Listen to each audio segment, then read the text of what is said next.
Hello, everybody. I didn't even know we were going to be doing this show, but we couldn't resist. Tuesday, 2:30, Awesemo.com PGA show. Myself, Ben Raza, here with fantasy golf man Tim Frank. Couldn't stay away. It's the Hero World Challenge, 18 players. I don't know. We're going to dive into it, but what do you say? I mean, this is captain mode, then it didn't happen once again. Very sad. I'm so annoyed. This event would be absolutely perfect to have captain mode for. 18-player event. It would cut down on duplicated lineups by a million. I mean, it would be so easy to make unique lineups. It's honestly the perfect event because nobody really cares about this event, so it's not like you'd be screwing up a regular event. Yep. I've asked DraftKings multiple years in a row to make this have a captain slot, and nothing. So we're stuck with this. It's sad. A couple things right off the top. As I always say, sponsor Fantasy Draft. Rake free. You've heard the ads, and they're important to hear once again that all that money goes into the prize pool, 100% of the entry fees into those contest payoffs. It adds up quickly. So we certainly encourage everyone, if you haven't signed up, to get over there and do so. Promo code Awesemo, get you that trial. And you'll see quickly that it does make a difference. And, right now it's a little dormant for golf, but when the new season starts, they have that interesting format where you have 7 golfers drop that one score. It's pretty cool game theory, and we're going to be discussing that at length in the new season. But we have something else. It's not Cyber Monday, but it was yesterday, and this is the tail end, Tim. Our show is really the last hurrah. You have 30 minutes, now 22 minutes, until our Cyber Monday deal ends. And what it is, it's real simple. All one word, Cyber Monday. It's $1, the old buckaroo, for 1 week of our platinum everything. So you get in Slack, you see what's behind that paywall. You can come hang out with Tim and me for the week. We certainly encourage everyone to sign up. It's $1, and then you go from there. We hope that you like it. We think that you will. So Cyber Monday, all one word. You only have 22 minutes left. So if you're going to do it and then come and watch the show. But we are going to talk about the Hero. We also, during the offseason, I mentioned we're going to do some grab bag stuff. I had a couple people in Slack drop some questions to me. I have them ready to go. We will give those answers at the end of the show. But, I mean, this is going to be – I don't really remember. Do you remember playing the Hero last year at all? Boy, I'm sure I did. I don't remember it. But this is, I mean, it's interesting. This is really more about game theory than it is about the players. 100% this week, I think. It's not even close. So I wrote an article this morning, and it really, it's on the site. Feel free to check it out. It really doesn't talk about the plays because I think it's almost irrelevant. And I'm going to repeat this a couple times, so I might as well get it out of the way early. If you told me that I had a lineup that was guaranteed to be unique, I would take it, and I don't care who the players are. I think that would be the most important thing. If you could guarantee that my lineup was unique, I would take any combination of players regardless of who it was. Yeah, I mean, that's literally job one, is make a unique lineup, which is hard. But I mean, you can leave 4K on the table and be fine. Price is irrelevant. There almost shouldn't even be prices. It doesn't even matter. It's a pick 'em. Yeah, it's really a pick 'em. I mean, if you want to break it down, I would break it down into buckets of like the top 4 players, then like the middle 10 players and the bottom 4 players. But it doesn't really matter. I mean, it really, yeah. I've made lineups that leave 4K on the table, and I feel fine about them. If you come anywhere close to using the full cap, you're going to be duped so many times. And that just kills your EV. You might as well not even play if you're going to play a lineup that's going to be duped over and over and over again. You're just giving money away. You really are. Even if you get it right, because that's the thing what people don't understand. Just because you're duped a lot, it doesn't mean that you're just going to win. That lineup could just be awful too, and then you lose. And even if you do get it right, not good. But I will say you can leave a bunch, and just to touch on it, and then we'll dive into the course. Those things with majors, I have people all the time, they send them to me, and it's like, all right, you get like 6 pools. It's like pool A, pool B. You got to choose the player. That's how I would break it up. Break it up in groups of 3 or 4, and then pick, like a pick 'em, and do it like that. You're going to leave some money on the table. And that's really what we're doing here, because trying to build normally just not going to be effective this week, in my opinion. And we got the President's Cup. So the other thing, Tim, I don't know if you noticed this, or maybe it was just me. So the event starts tomorrow, everybody. I didn't know that. I didn't know that. So they moved it up because of Royal Melbourne. It's a long flight. So the event is Wednesday to Saturday. I did not know this. Just so people know, make sure that you're ready to go. I have a feeling people may overlook it, but just right now, it locks on at 10:40 Eastern on Wednesday. So keep that in mind if you are building. I literally had no idea. Neither did I. No idea. Yeah. So this is what we're dealing with. And like I said, they moved it up because it's a long flight for basically the entire U.S. team is here for the President's Cup, dusting off the clubs, and then they have to fly to Australia. So I guess they moved it up for that. But keep that in mind. This is an exhibition. Doesn't count for the FedEx Cup. It does count for the world rankings. And it's 18 guys. So placement points, you'll be getting them, barring your guy doesn't withdraw from the hero, which would be a new low of existence. But what do you make of the course? I believe it's just called Albany, down in the Bahamas. Yeah, well, it's an interesting course, 7,300-yard par 72, but there's 5 par 5s and 5 par 3s. So I think that's probably the most important distinction for this course. So you have a small field, you have no cut event, but you have 5 par 5s. I mean, I think it just leads you to want to play the scores. And again, I mean, it's so hard when there's 18 players, but there really is. There's like 4 or 5 guys here that are legitimate, like short hitters, short track specialists. And I'm not saying that they're not in play because everybody's in play.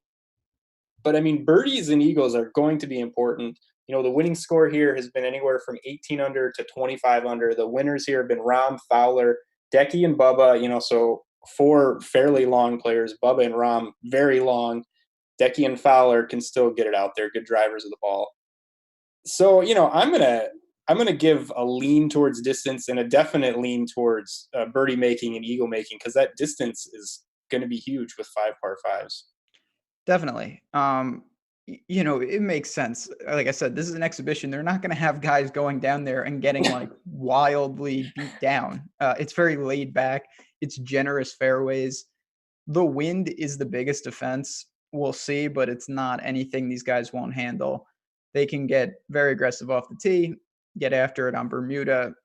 Scores are going to be ridiculously low. I know it's only 18 guys, but there's still going to be plenty of eagles on these par 5. There's a couple gettable par 4s. It's just a course that's set up for fun and for scoring. Yeah, you know, it just doesn't seem like a format that's optimal for guys like Kuchar and Kisner. And I'm not saying that I won't play those guys because, I mean, it's really hard to – we can talk about player pools and stuff like that. But, I mean, it's a great course for the longer hitters. It's a great format for the longer hitters with the extra par 5, with the no cut, low scoring event. Yeah, and it's a great course for just a great tournament, I should say, for just like crazy variance. Like you don't want a guy who's just going to play solid golf. Like you need to go out there and score. And with only 18 guys, you're literally looking similar to Showdown in the NFL. Like you need the actual optimal lineup. You can't just have like, oh, I had 6 guys in the top 10. That doesn't mean literally anything here. You know, we're going to actually need like the 6 highest scoring guys of the week, most likely, to take down anything of significance in a big field. Yes, it is a tilting event in that fashion where you're just like, what? You know, I have this guy that's like T9, but he's killing me. It's like... Yeah, that's the thing. Two things. I'm going public service right off the top here. If anybody anywhere cites to you, like, oh, I like this guy at this course, like 5 straight top 10s, just fire them to the moon. Just get away from someone like that. And on the flip side, if you are tracking this on Wednesday, don't get even remotely excited no matter what your golfers are doing. That means absolutely nothing. So keep these things in mind while we're playing the Hero World Challenge, please. Yeah, I mean, this is a totally different event, totally different format. I think a lot of people will make mistakes in this format, which I think is a good thing for people that are paying attention. I mean, we should want to play in contests where people aren't sure about the format or are going to make mistakes. I mean, that's better for us, right? So I think just keep that in mind when you're making your lineups. Like, this is just an event where a lot of people are going to fire off teams using almost all of the salary cap, and they're going to be dead. So that's good for us. Yes, think about it. I mean, just think about what you're playing against. When you're playing against a block of teams, I know I'm not going down the wormhole on Twitter about dupe lineups. We're not going there, but I will say it's a massive advantage in tournaments. You want people to do that. You don't want to be one of those people. Golf is interesting. And again, this show is going to take on, of course, we're going to talk about some plays, but this is going to be a lot of general theory, not just at the end where we go grab bag, but in general, because I think it's important. Golf is a weird sport, though, because you can't really tell who, I'll use an example, like in basketball, in a showdown format. Well, if you take a guy that doesn't play, that's not going to work. But in golf, I mean, all these guys, we know time and time again, anybody can win a golf tournament. So by that notion, that's why I'm saying uniqueness is my priority, because even if you take guys in the 6,000s and leave a ton on the table, it's not like those guys can't play. It's not like they don't have the same opportunity. Yeah, exactly. Opportunity is exactly the same across the board in golf. So there's no usage, there's no minutes, there's no targets. And also this is a good field for only 18 players. So the difference between, I mean, I hate Ches. Yeah, I was gonna say it's 17 very good golfers and Ches.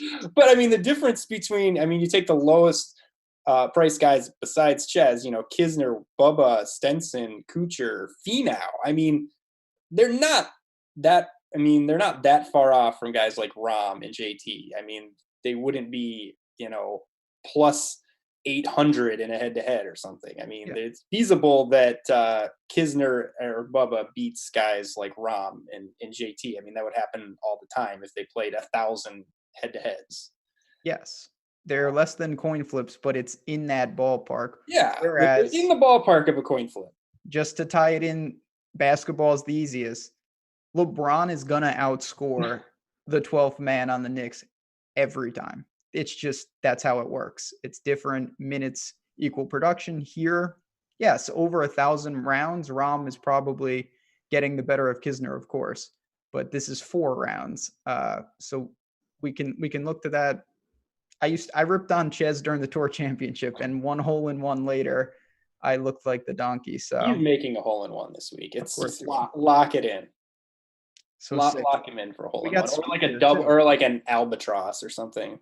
It's really going to be something. So just looking it over, and like I said, we're not going to spend a ton of time on these plays, because no matter who you ask me, my answer is going to be, yeah, they're in play. And that's the honest truth. We do have Rahm as the defending champ. I was kind of surprised that the pricing, maybe I shouldn't be, is pretty, I think, funneled just downward in terms of cheapies. We have 1 guy in the 11s, 2 in the 10s, and only 2 in the 9s. Did you notice that at all? I mean, I guess the thing that jumped out to me is how good some of these the guys that are really cheap are. And maybe we're both talking about the same thing. We're just using different wordage, but I feel like that it should be compressed. It's almost like Rahm should be like 10K and the cheap guys should be like 7,500, Yeah, I think we are saying the same thing. I guess what I was stunned, half the field is in the 6s. Yeah, it's interesting. Like, I don't look at projections for golf, but I would be really interested to look at projections when you have a guy like Finau, who's like almost a little more than half the price of Rahm. When you look at a 4-round projection, I mean, I guarantee their projection wouldn't be that far off. No, of course not. but he's half the price, so it's really crazy. I just think the pricing is odd. I really wish it was a little more compact, but that leads us right into leaving money on the table when you could literally play guys like Finau and Woodland, and they're $4,000 cheaper and really pretty similar plays to these top guys. Yeah, I mean, I truly would have been in favor of no pricing. I think that would have been super interesting. Of course, chat, because we have the best chat. Everybody knows this. They agree that captain mode would have been the way to go, obviously. Yeah. I mean, last year I felt like I was there. I was getting like retweets and people were like, like Dan Bach was on my side. I had some industry movers I had movers of the industry behind it, and it didn't happen. And then this year I sent out a tweet. I didn't even even at DraftKings because it was like pointless. Next year, it's all hands on deck. We're getting it done. And then there will be 15 to 20 people that claim that they are the reason that it happened. I'll let everyone sort that out. We all know who the real reason would be. Fantasy golf man, Sam Rothstein himself. Obviously. Anyway, all right. So, just looking at it again, because we are going to advocate leaving a ton. But of these top guys, I mean, is it these heavy drivers like Rahm and JT, Xander? I mean, are you factoring in the President's Cup at all? Is that something that goes through your mind? I am not factoring in the President's Cup at all.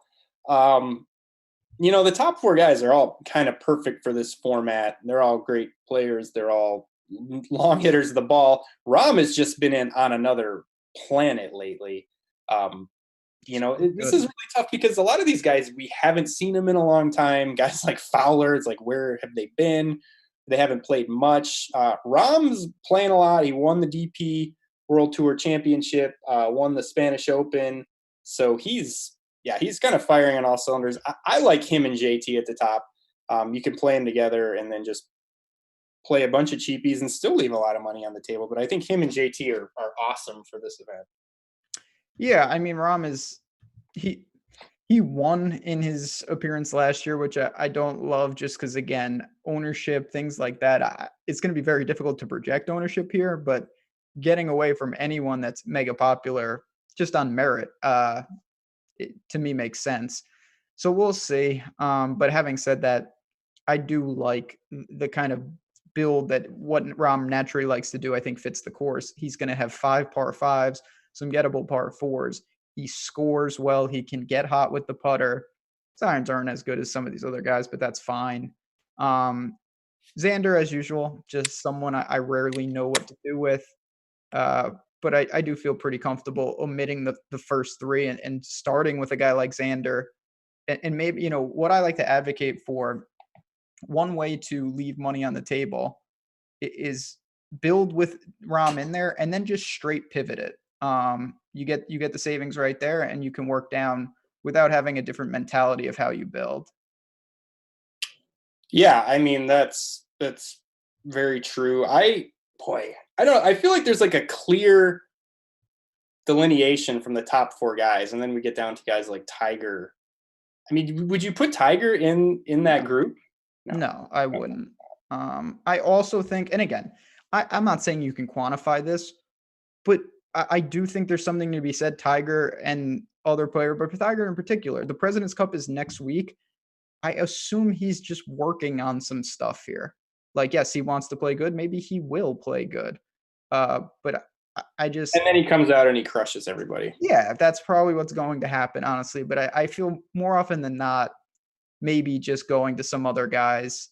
But half the field is in the President's Cup, so it's not like you can just wipe them away. If you do that, you just have no one left. Here, talk for a second. I got to plug my laptop in or I'm going to die here. Get out there. I will talk for a second, but I'll say this. I mean, we're still in swing season in the sense that, Tim alluded to this. You've got guys like Ricky. You've got guys who we haven't seen a ton of. And then on the other side, you've got guys who have played in Europe, played a little during, the Asian swing. I guess I feel more comfortable with those guys. But again, I think this is such a standalone event that you can really do whatever you want. It's more about, can you build properly? Leaving money on the table, of course. Ownership, of course. I don't think there's really a good way to stack, in the sense of, you're not going to be stacking tee times. You're not really going to have skill set stacks with only 18 guys. Is there anything that you're doing, pending that you got your laptop fixed? I don't know. We might be I might be dying here soon, but we'll keep going. I'll try and fix it on the fly. Burying me at the hero. Is there anything from a skill set perspective that you're going to try to correlate, or is it more just like letting it fly, trying to leave that money on the table? Yeah, I'm not really trying to correlate skill sets. Like I said, focusing on off the tee and the longer hitters. But yeah, I'll probably have a mix and match. I don't, guys like Webb, he's kind of like the premier short hitter these days. He's really the only kind of shorter hitter I like. I'm probably just going to honestly just go all in on the Bombers. I'm not making a ton of teams, but the teams I do make, like I said, I'll be leaving money on the table, a lot of money on the table. Yeah, I mean, I think that, the way the pricing, you only have two guys in the, it's crazy. Yeah, I mean, the more I look at it, like I said, 9 guys in the 6K range. You only have 2 in the 7s in Bryson and Rose. I honestly don't mind kind of working in that because to me, they're not that different than Rahm and JT and those guys. Of course, lower expectations just a bit, but I probably am going to attack that weird range in the middle and work there and sprinkle. I mean, you're going to have to basically take a couple of the 6K golfers, but as we both mentioned, they're interchangeable in terms of talent to price point. Yeah, I mean, the 2 guys that I think are the most mispriced in this field are Woodland and Finau, and I think they're both perfect for the format and, perfect just for this course. I mean, and just playing those 2 guys, I mean, you could jam in 4 or 5 guys under 10K. I mean, I really think, and it would be like a viable lineup. I mean, you don't have to come anywhere close to spending 50K. No, I mean, I'm on my screen right now. If you took Woodland and Finau, and then you took the most expensive guys not in the 10K range, you would have $500 left. But obviously, you can continue to pivot down, in terms of, say you, instead of Xander, you bump to who I like is Justin Rose or Bryson. Now you've left $2,700 on the table. These lineups it's not even a debate whether they're in play or not. So you can absolutely go there. And when you die, Tim, strength and honor. I know you have no power. I don't know what's going on here, yeah, but I'm trying to get this thing powered up, but for some reason it is not happening. So. We've all been there. Chat really appreciates you going down in a heap at the hero, but at some point here, yeah, it's just I will be gone, but I will be here. And I will say, I mean, do you have anything? Because this is a 2-part show, chat. And if you don't know, I talked about this in Slack this morning. What we're going to do over this off season is we're doing a couple grab bag shows. We're going to answer questions that people have, previews for the upcoming year, and things of that nature. So I asked Slack to drop questions or message them to me. I got a handful that I'm going to read on the show. If there's something that you want included, drop it in the YouTube chat right now. We will do our best to answer it. And Ben will answer it because I will probably be long gone by then. But that's why you should sign up, because then you can get Tim's novel responses in Slack. But anything else on the hero before we kind of transition into what will be more general DFS PGA topics? No, I got nothing for the hero. No, me neither. I think, again, just build thinking about game theory. Don't worry as much about the plays. Just think, okay, do I have a path? Can this be unique enough where if I get it right, I get paid off? And I guess we're just going to transition real quick into this. How do you treat, so this is the first question we have. How do you treat course history? I pay no attention to it. Like we've talked about before, I think we're more of like course fit guys. If the course fit is good, I go with that. I really don't care about course history because I think course history just, we've said plenty of times, it bumps up the ownership, bumps up the price. We don't even really know if it's predictive or not. I mean, and as all it does is makes the players more expensive, more owned. So if the guy's a good course fit or even not a bad course fit, I really don't care about the course history. And I tend to not play guys that have this great course history. I just kind of fade those guys. So I'm pretty similar in line with you. I'll say this. When you see a polarizing course history, the first question you have to ask is why. If it doesn't make sense and you can't figure out why, I don't think that you should just automatically cross it off or go to a guy. Then there are other players, we use Heritage as the easiest example. You have a short technical track and a short technical hitter and the guy crushes Heritage. Well, that makes sense. And there is something to be said about him excelling there. Now, you are right. He's usually going to pay the tax, but I tend to, weigh that a little heavier than when it's just, to me, an outlier maybe or something bizarre. In this event, I weigh horse history, the big goose egg for the hero. That is irrelevant in my eyes. I'm sure you concur. Yeah, do not even look at course history for this event. That's ridiculous. Yes. All right. Next question we have on the docket. Thoughts on Showdown in general for golf? Is that something that you like? Do you think it's advantageous to maybe play it? What do you think? I do not play much Showdown. But I mean, it's a fun, interesting format. I think it's similar to this, where I think people make mistakes. And I think that's something we can take advantage of. I have not been playing Showdown. I haven't been playing much in the fall swing. But it's interesting. I mean, I just don't play a lot of it. So I agree. I don't play a ton, but we have Jason Roslin on the team, and he is fantastic at Showdown and Showdown content. So props to him. It's really about identifying things to take advantage of and not make obvious mistakes. There are too many people that don't look at the weather. There are too many people that don't understand. Maybe they're going off split tees or there's some type of tee time issue. And then just not recognizing obvious signs when a guy putts out of his mind on a Thursday or something. Not that it automatically means he's going to regress, but at the same time, it's a pretty good indication that we can maybe leverage against that. And those are the things that Jason's articles talk about and that you can take advantage if you put in the work. So Showdown is something, as Tim leaves me, that I like to take advantage of here and there, especially when I have time. And when the real season gets going, I plan to play a little more Showdown this year. All right. We've got couple more questions here. I can't wait to chime in for some of this stuff. Oh, you're chiming in. We Josh Engelman is much more important in the golf world than I am, and we need his answers to these. So we got one golfer to keep an eye on for the new season. Tiger Woods? No? Tiger Woods. I'm trying to think of the first name I could think of. Probably don't listen to me. No, I mean, listen, that's kind of I appreciate everybody's Let me give an actual answer, though. So go ahead. Okay, I was just going to say, Slack is awesome. I really appreciate people who did drop their questions to me. That is somewhat of a loaded question, though. It's very difficult to kind of pick one guy. The guy I'll say is I'm really interested to see what Hovland does. You know, he's come out. His driving stats have been insane. I don't know if he can keep that up. If he does, he's on the Rory level of driving. If the rest of the game comes around, he's going to be fantastic. I tend to think that he has some struggles in the year, but it's all tournament to tournament of seeing really who we can jump on early. I don't actually have an answer. Probably guys that I over-own every single week. Stuart Sink. Yeah, there you go. It's a lot. Well, I'm anxious to see how Stuart Sink does, considering I get 25% of him anytime I run a crunch. Hey, times are tough when he's 6,200. It doesn't matter what his price is. Dude just shows up. Very disturbing.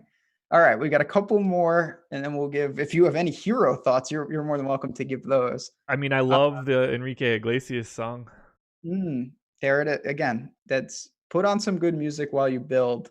That is an undiscovered edge, but biggest edge available in PGA DFS. Fading again. Me. Yeah, and it's not playing Griot really is the answer. But if you want, I think people are getting so much better with stats, but like everything, it's a pendulum, and that can be exploited as well. So people see all the information is there, but you got to dig a little deeper. And again, dig into those numbers. Try to see what happens. So you look, 2018, this guy got cut there, and then you look at the stats, and it says, well, he lost 6 strokes putting, and he's a notoriously good putter. Oh my God! Look who is back in business. I flipped a breaker. I don't know what happened. I had no juice down here at all, so we're good now. Unbelievable. All right, let me get out of here. Man, Josh, just a little call to the bullpen, and I had to face one lefty. Yeah, man.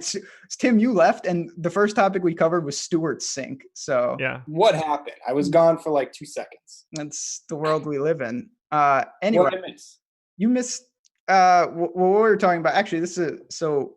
I'll chime back to my answer in a second. But is there a golfer? This is the question that you're interested in keeping an eye on for the new season. I know that's somewhat of a loaded question, but I said Hovland just because I'm interested to see how he kind of keeps going. You went with the chalk, huh? Yeah. Doc Redman, of course. Oh, the Doc man. That's a good one, actually. I mean, he's been good. And you know that I like ball strikers who can't putt. gains a ton of strokes off the tee, gains a ton of strokes on approach.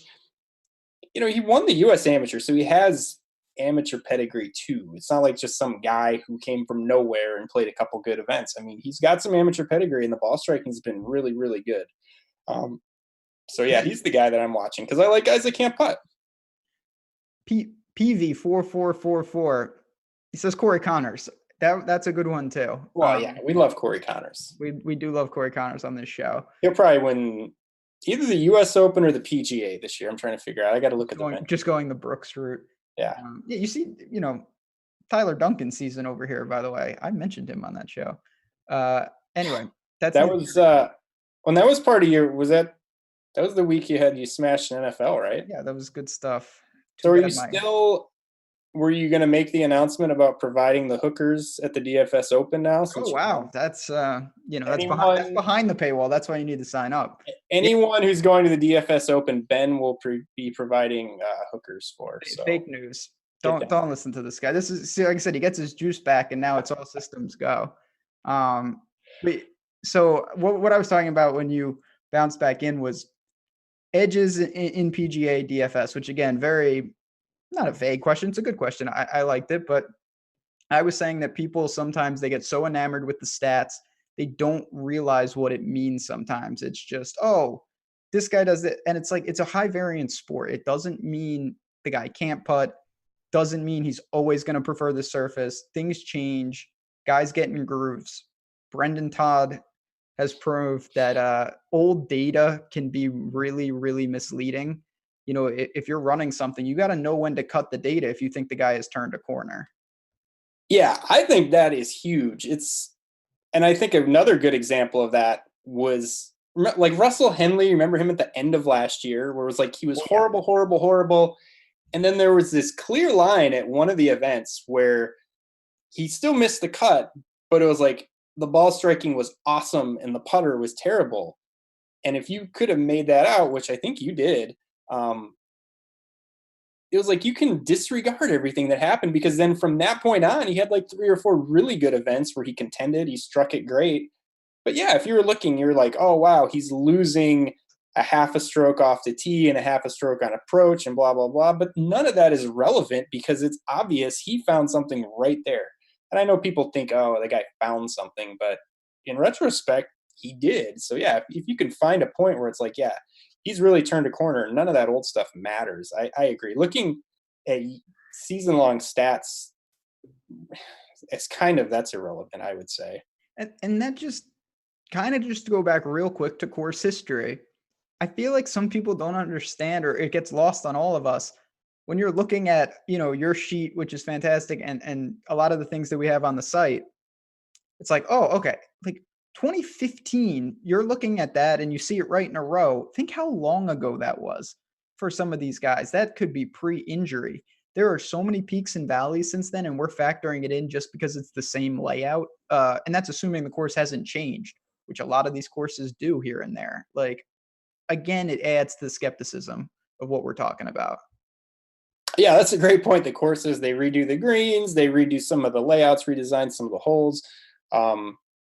And yeah, and guys are just different golfers, you have guys that used to be really good, and of course they're going to have great course history everywhere, and then maybe they've fallen off a lot. Or you have guys, and it's like, well, yeah, that guy was a terrible golfer in 2015 and 2016 and 2017. That's why he missed the cut all 3 times at this place. But now, he's way better than that, and that's irrelevant. So yeah, there's so much information out there with golf, and too much in a lot of ways. But a lot of it is not. I don't know what it's a little useful, but not that useful. It's like, it's hard. I mean, you put it all together, but it's still not, it's like other sports. I feel like basketball just have, usage and minutes and stuff like that. It's just so much better than the stuff that we have in golf, so much more applicable to DFS, I think. So that's, what I'll say to that, and then we'll keep going. I write a lot of articles and I encourage everyone to check them out about betting. I bet a ton of sports. So college basketball, college football. When I'm doing my research, I always find there's 2 types of stats. There's the interesting stats. This team hasn't lost on a Tuesday snowing in 6 years. That's super interesting. Does it mean anything? No. And then there are stats that I think are actual, actionable that you can weigh in terms of trying to figure things out. And golf is the same way. There's a lot of noise. And I think sometimes people are using stats that are interesting. This guy, he hasn't putted on Bermuda and this and that. And it's like, okay, but what do we think? Is that really going to quantifiable to what we're doing here for DFS? It's not always black and white. It's very difficult to decipher, but you want to ask yourself that question when you're getting this information and make sure that it actually matters into what we're trying to do here.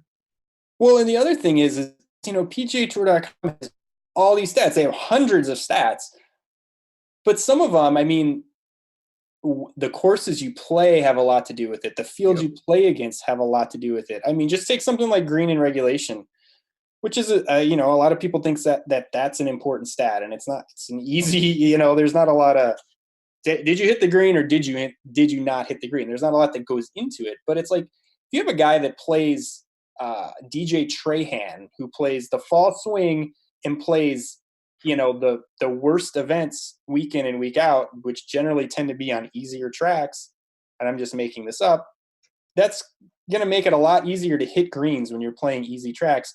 Or you have a guy who plays a lot on the European Tour, a guy like maybe Stenson, who only plays the majors, the WGCs, and the harder events, Memorial, Bay Hill, stuff like that, where the courses are harder. Just by playing those courses, it's going to hurt your green and regulation percentage. So it's like you can't just look at those numbers and compare them equally, DJ Trahan to Henrik Stenson, because they're not playing the same events. I mean, yep. And this is another good point that chat just pointed out. I totally agree. I should have mentioned this earlier. Speaking of a lot of stats, there are a lot of stats, and you look and you're like, oh, this guy is third in this like metric. And then you see the guy who's 103rd, and it's a difference of like a foot. Yeah, it's like the proximity stats. Like, make sure you know what you're looking at. And I know this kind of feels like a tangent, but this stuff is really important because sometimes you're looking at a color-coded grid and you don't bother to realize the difference between, as PV put it, first to 90th is like nothing. And that is another really important aspect. I mean, I used to be into all those stats. I used to think that every course was going to have some secret stat that unlocked the key to everything. And it was like, approach proximity from the right-hand rough from 175 to 200. And like, that was going to be it. And it's Boo Weekly #1, ironically. Sounds about right. Yeah, we're not going to bring up Boo Weekly. But honestly, I only look at the strokes gain stats anymore. I don't even look at anything. It tells the story. Or at driving distance, I think is important just to see, how long a guy is. And then the 4 strokes gain stats or strokes gain tee to green. And that's it. I don't look at any proximity stats. Why would you look at scrambling when you're going to have strokes gain around the green? Why would you look at proximity from the fairway when you have strokes gain approach? I mean, that's it. I look at driving distance and then the strokes gain stats, and that's it. And I used to love all those weird, stupid stats. Yeah. I love to look at that stuff, but again, I separate it from what I'm actually trying to do. It's interesting. It's cool. And that's just where it ends for me. And then I combine that with, and it's a perfect segue, I do want to mention all the fun stuff we're doing behind the paywall. Nolan just added the channel. The leverage scores are out. I combine them with a lot of the tools that Awesemo provides that are DFS centric, for game theory, for leverage, ownership, the projections. You combine that and it gives you a picture that I think you can succeed at, because just identifying the plays is not enough anymore. You have to know how to put it together in a 6-man lineup. It's not that hard to look at strokes gained and figure out that Rory is the best, but knowing where to fire him, where to leverage, where to take that pivot makes the difference these days. When have you ever pivoted off of Rory? I don't pivot. In theory, you should. But you don't need to pivot when you know Rory's going to win. So here we go. This is a good question. And we'll take a couple more and we'll get out of here. Of all these young guns, do you have one? I'm just going to rattle them off. Neiman, Sungjae Im, Victor Hovland, Matthew Wolff, Morikawa. They've got Connors in there. I love that they have Connors in there. That's aggressive. Schwab is probably the real answer. Is there one guy that you think sticks out? I think Wolf is the wild card for me. I'll get that right out of the way. I think he could be the worst of the bunch or the best when it's all said and done. Morikawa seems like the most well-rounded of the bunch so far, I think. I mean, he's the only one that seems like he can putt. Well, we know Hovland can't really putt, but I mean, the irons have been really good for Morikawa, and I don't have the numbers in front of me, so someone's probably going to tell me I'm stupid. But Morikawa seems like he's got the putter, which is important. Well-rounded game, no doubt. Hovland just smashes with the ball striking, but it's kind of yet to be seen. I mean, he's played really well, and when we get into some stronger fields, I guess it'll be interesting to see how he fares. I mean, he's played great, but I don't know. He might be like a rich man's Cory Connors. I mean, he's already deemed to be better than Connors, who's I think is a really good player. I mean, I love Connors, but Connors to me seems like the guy who's going to win tournaments. I think he's definitely going to win 3-4 tournaments in his career. But it's just hard, the putter is so bad, but we've seen him, he won Valero, which is a tough course. I think that's the kind of tracks he's going to win at, where the winning score is, like 7 or 8 under or something like that. Yeah. In time, it'll tell the story where some of these guys are going to be, because not every golfer is created equal. Some guys are going to be destined to go nuts at the John Deere, and they have that gear. Other guys, a US Open type track, it remains to be seen. Of that list, I think, Wolf, Hovland, and Neiman to me are the ones that I think have a chance to really get up there. But that's not to take away. I mean, Morikawa is well-rounded. Just don't know how high the ceiling is. Sanjay is someone I can't really decipher. Connors, I don't know about. I know he can't putt. But it seems like Connors is like the one where we know the most, like what we're getting.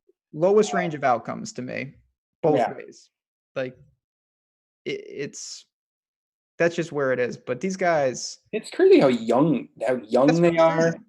And like Neiman already feels like he's been around for so long, but how old is he? He's like early 20, 21. Yeah, it's ridiculous. I think he's only 21. I could be wrong. And it's almost like he feels like he's old news compared to Morikawa and Wolf. Yeah, he's 21. It's wild.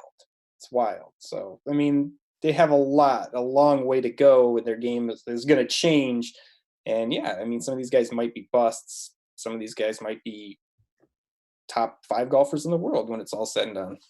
It's loaded up. That's the other problem. People like I'm not going to go on a tangent, I promise, but you ask me, well, he's going to get 3 majors, no doubt. Oh yeah, he's going to get 4. Like, so we have the majors planned out for the next 75 years, apparently. Yeah, it's rough. Like, it's really, really, really loaded with where we're at. So last question, and then chat. Like I said, if you have any others we want to get to, we'll get out of here. We're going to be doing more of these. We'll keep everyone posted in Slack of what we're doing to get ready for the Sony and coming up in the future.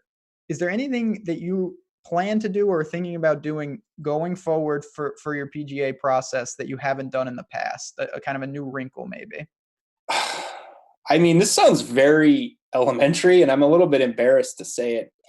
But I really need to start paying more attention to ownership. I don't consume a lot of DFS content. I don't listen to a lot of other shows. And that's not, I mean, I like them. I enjoy them. I just don't have a lot of time. And golf is the one sport where I know a lot about it. I mean, I have the stats. I have everything right in front of me that I do on my own. So I don't really need to listen to other content. But the problem is I'm kind of isolated from everything. And then I end up playing a 25% owned Zach Suture because I'm just not paying attention to the industry. And that's ridiculous. And we kind of talked about, golf is the one sport where I think ownership percentage is probably more important. I think in football and basketball, there's plays where you're just like, I don't know, that guy is the play. You have to. And it's just like, he's going to be owned, but we're playing him anyway. And we'll figure the other parts out and differentiate ourselves in other spots. But this is the one where you would never, say in a full field tournament, you would never want to play a a 40%, 50% owned guy. I mean, it just doesn't make sense. And I get caught doing that a lot because I'm just not paying attention. I'm just kind of paying attention to my own thing, and I'm not looking at ownership projections, and I'm not really listening to other content to find out, wow, maybe I don't want to play this guy. So yeah, that's what I have to do better. So a couple things to that, because I think you said a lot of really important things. One, and I'm just going to keep using basketball. Yes, when you have the 3K point guard that is filling in and he's going to play 40 minutes, he gets there almost every time. And even though he's 75% owned, 1/4 of the field just made a mistake, in my opinion. With golf, that's never the case. Now the cut is 65 in ties. So everybody's made cut equity is even lower than it was. So the reward of fading heavy chalk is that much better. People know, I've played golf for a while now. I do things pretty unorthodox. And I'll be honest, I am not a slave to ownership like some people. But what you just talked about is huge. The Awesemo ownership rankings projections are something that I have really gotten into. And it's not to be like, oh my God, I have to nuance this. I don't live and die with it. But just having a pulse of where everybody is, just so you catch the big outliers where you're like, oh, like you just said, this guy, I thought he was going to be 8%. He's 35%. That happens if you're not paying attention. And those are the ones you need to be aware of. And that's one of the most important tools that we have over at Awesemo. It's really important. Yeah, and especially when you're talking about golfers that aren't even that good. I mean, it's one thing at the top. There's going to be chalky guys, and it's like, yeah, Rory's going to smash this week. Okay, we'll play him at 30%, whatever. But I'm more talking about, like I said, I'm literally I played Zach Sucher that week where he was 30% owned, and I was embarrassing when I opened up the app on Thursday morning. And the other thing you have to realize is with these guys, these punt plays or these mid-range guys, they are literally a coin flip to the other players in that price range. I mean, like a literal coin flip. I mean, they wouldn't even be it'd be like minus 110 either way if you put Zach Sucher up against any of the other guys that he was priced with. And if you play him at 35%, these other guys are like less than 5%. I mean, yeah, 7-1. Yeah, extremely dumb. And I've done that plenty of times. No, and that's again where you don't have to look at ownership and say, oh my God, the guy I love is 22%. I can't play him now. That's not true. Just know where he's at, where he's probably going to fall into, and plan accordingly. I talk all the time.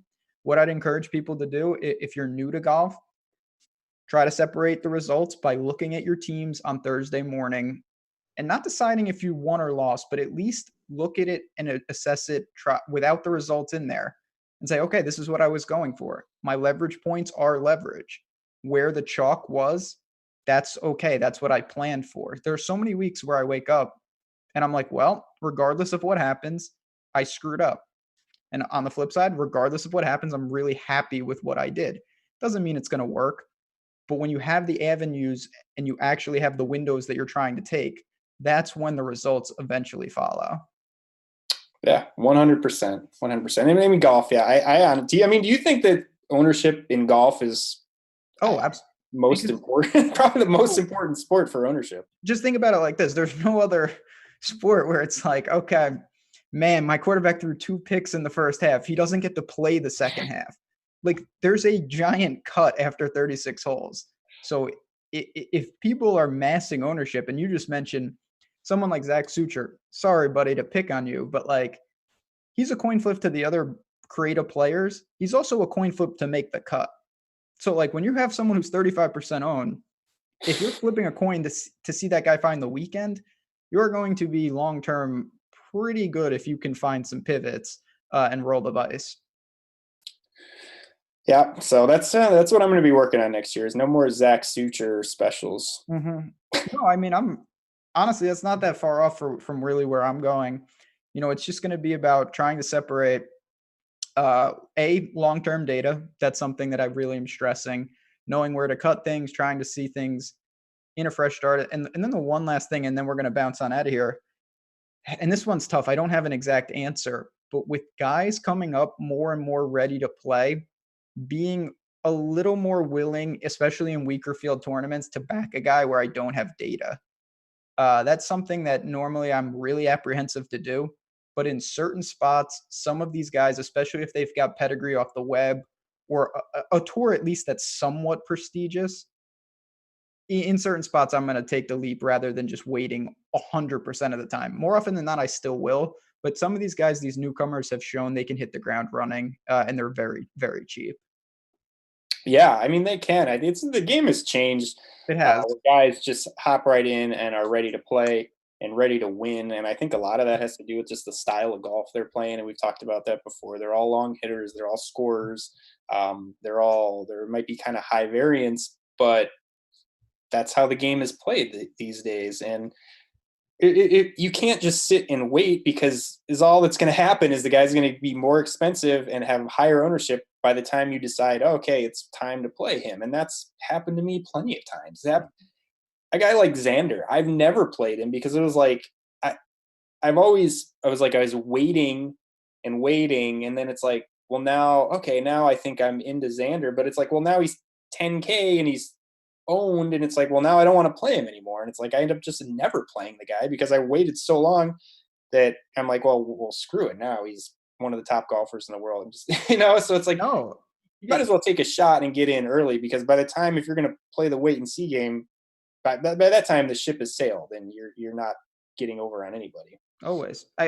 Just to tie a bow on that, Xander and Trey Mullinax both had a ridiculous finish at the U.S. Open, and there was not like, oh, Xander, we knew this was coming, and Trey Mullinax out of nowhere. It was like, who are these guys?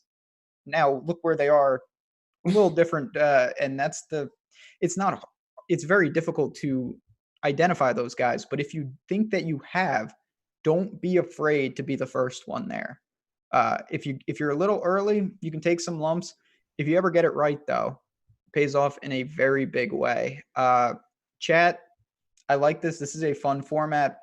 If you guys can hit the like button as we wrap up here, it's much appreciated. I assume that many of you are already inside the paywall, whether it was Cyber Monday, just in general, you should have signed up. And we will talk to you guys in Slack. But any final words for the hero, or just what we got going on here in general? Yeah, I mean, we already touched on it. Just, you got to focus on making a unique lineup, and on leaving 4K is nothing. So don't feel bad about that. I know there's a lot of people that don't play a lot, and maybe they just want to make a lineup or something just for fun. But it's really, you have to leave a ton of money on the table if you're playing one of the large field GPPs. You just have to. It's true. And on that note, we'll bounce on out of here. But Chad, I just want to say thanks again. It's been an awesome year. We'll have some content gearing up for Sony, and as we get closer, we'll be tweeting it out. It'll be in Slack. We'll keep everyone updated. If anyone has any questions, always get in contact with us. Feedback for what you want to see on the show next year. We're all ears. We're going to try to make it even more interactive and fun for you guys, because that's what it's all about. So if you have any questions, let us know. Good luck at the hero. 18 guys. We'll see what we can do, and we will see you guys soon enough. Take care.